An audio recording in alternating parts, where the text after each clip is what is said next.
What's going on there, everyone? Well, I'm only going to be able to put out one video today because I got to go to my mycology lab and work with some mushrooms today. But I saw this and I just had to speak on it because it shows so many parallels between certain things that we need to just discuss a little bit. Black leaders say endorsing Elizabeth Warren has prompted racist attacks from Sanders supporters. No, not leftist being racist. I can't believe it. Let's get into the story. A group of black leaders are accusing supporters of Vermont Independent Senator Bernie Sanders of hateful, violent, and racist threats against them because the Working Families Party has endorsed Massachusetts Democratic Senator Elizabeth Warren for president. Dozens of black leaders have written a joint letter to Sanders' presidential campaign complaining that self-identified Sanders supporters have targeted them. They claim the harassment is because the Working Families Party chose to endorse Warren's candidacy. A draft copy of the correspondence was obtained by Splinter. I guess I'll go ahead and find that copy and link it in the description for y'all can read it if you so choose to. In an email to the media outlet, co-signatory Patrice Cullors of Black Lives Matter notes that the Working Families Party is now led by Maurice Mitchell, who is black. I don't think that matters. It doesn't matter what color he is. Oh, never mind. On the left, it absolutely does matter. I forgot, because the left is inherently racist. That's why they say everyone else is racist. It's because they're trying to hide their own racist attitudes. Kohler suggests that apparently some folks aren't happy about it. You can't make everybody happy. Trust me. You can't make everybody happy, so there's no point to even try. Not at all, especially when you're talking about your fellow leftists. You're going to learn something today. You're going to learn that the left is mean. You know, everything that Marianne Williamson said. The left lies, they're very mean and hateful. Yeah. Now you're going to get a taste of that. You're going to get a taste of what you've been doing to all of us on the right. So I really have no sympathy for y'all. The letter states that black leaders are being threatened on a daily basis by self-identified Sanders supporters with hateful, violent, and racist threats. Uncle Tom, slave, these kinds of threats. First off, those are not threats. Calling someone an Uncle Tom is not a threat.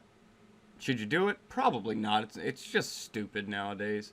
Because trust me, all my black conservative friends, they get called Uncle Toms all the times. They get called slaves all the times. They get called race baiters, this, that, and the other. They get called so many vile things. But you know what? They don't care.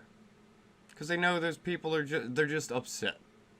They're just upset because they're confused and they don't understand. They don't understand that people are allowed to have free thought and go the way that they feel is best for them, their family, and our nation. But those aren't threats. You didn't actually say anything that was a threat. So you need to be more specific in what you're claiming. These kinds of threats, which those two instances are not threats, have no place in our movement. I'll agree with that. They don't have any place anywhere. People need to stop calling each other names all the time. And are reminiscent of the threats black people would receive when daring to vote, even though the white supremacist Democrats, look it up, would try to discourage black people from doing so. Exactly. That was the Democratic Party trying to discourage blacks from voting.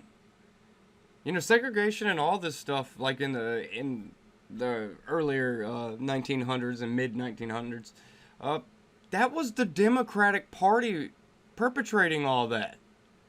It wasn't the Republican Party. Open up some history books, people, and actually read the history of the Republican and the Democratic Party. Most people nowadays don't even realize that Martin Luther King, one of the biggest civil rights leaders our country's ever seen, was a Republican. There's a reason he was a Republican and not a Democrat. He knew his history. He knew the Democratic Party's history. Come on, people. Come on. The letter signatories includes Black Lives Matter Global Network co-founder Alicia Garza, Me Too founder. Oh my goodness, they are just they are mired in nonsensical people. Oh god, it gets better. Me Too founder and director Tarana Burke and CNN contributor Angela Rye. That is perfect. Black Lives Matters, Me Too, and CNN. Well, we obviously can't believe anything these people say. Look at their group. Liars, liars, and liars. All these, let me just continue. Who are no stranger to these types of or kinds of attacks. No, because they use them all the time. This is the exact this is ridiculous, man. They're upset because the shoe's on the other foot in their own party, and it's attacking them. It's stomping on them now. The letter states, adding that these kinds of attacks are unacceptable. Oh, what? It's unacceptable when it comes to the left, attacking the left, but when the left attacks the right in the same exact way, perfectly acceptable, and only serve to promote the activities of those who have real power over our lives. Ay, ay, ay. It's not the first time that Sanders' campaign has been hit by accusations of supporters exhibiting bad behavior.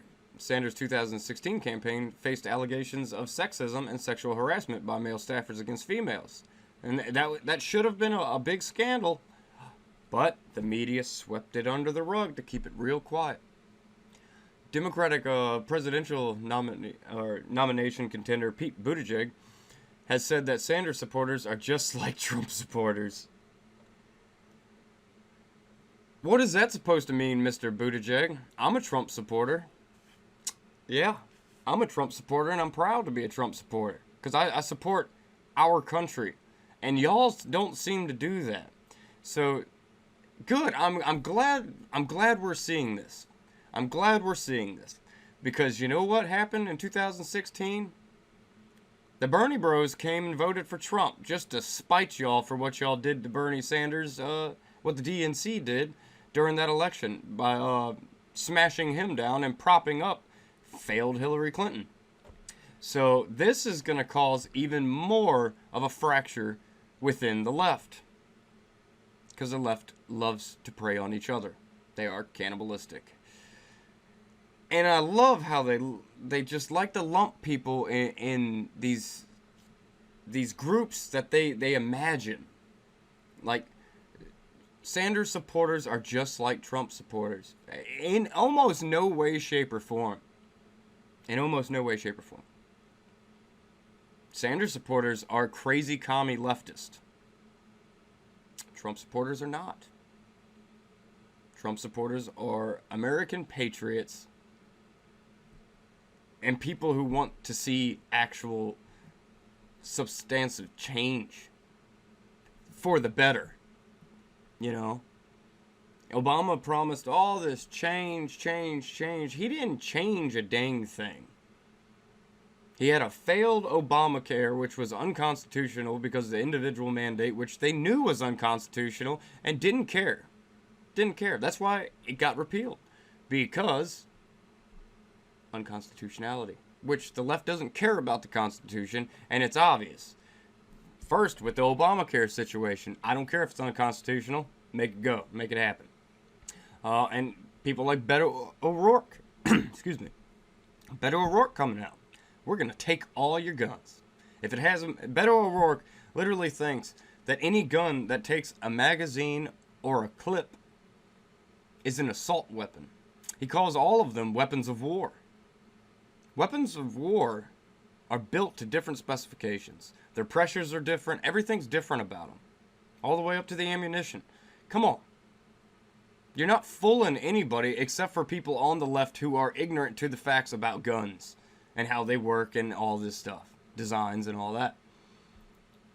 You're just pandering to your base. That's all you do. It's pander to your base because you don't seem to care about the other half of America that really hates what y'all are saying and is worried about the future of our country. our great country. It's a great country, people. And people like Sanders, people like Warren, people like Buttigieg, and even Joe Biden, they just want to change everything. Not for the better, but just for their half of the country. They're gonna make everything so difficult you won't even be able to speak without offending someone. You know, are we gonna go the way of like the UK and Canada where speech is illegal? Certain speech is illegal? Like, what are we gonna do if any one of these Democrats becomes the president? I'll tell you what we're gonna do. We're all gonna need to build a bunker, because who knows what's gonna happen. And I'm being very hyperbolic about that, you know. But it's just crazy. It's just crazy. It's nonsense. And this is what the Democrats have given us. This is what the Democratic Party, the DNC, thinks is a winning situation. Open borders. Decriminalizing borders crossings if they don't do open borders. Giving health care to illegals.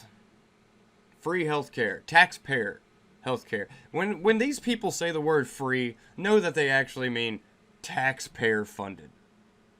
That's what free to the government is. It's taxpayer funded. You know, Warren just got tripped up by, who was it, Stephen Colbert, where he was asking her, are taxes going to go up? And then she was like, well, listen. He said, no, well, you listen. Because everyone knows they can't do this nonsensical stuff they want to do without screwing everybody. It's ridiculous. It's ridiculous. I'd love to hear your comments. And as always, like, share, and subscribe. I'll catch y'all on the flip side.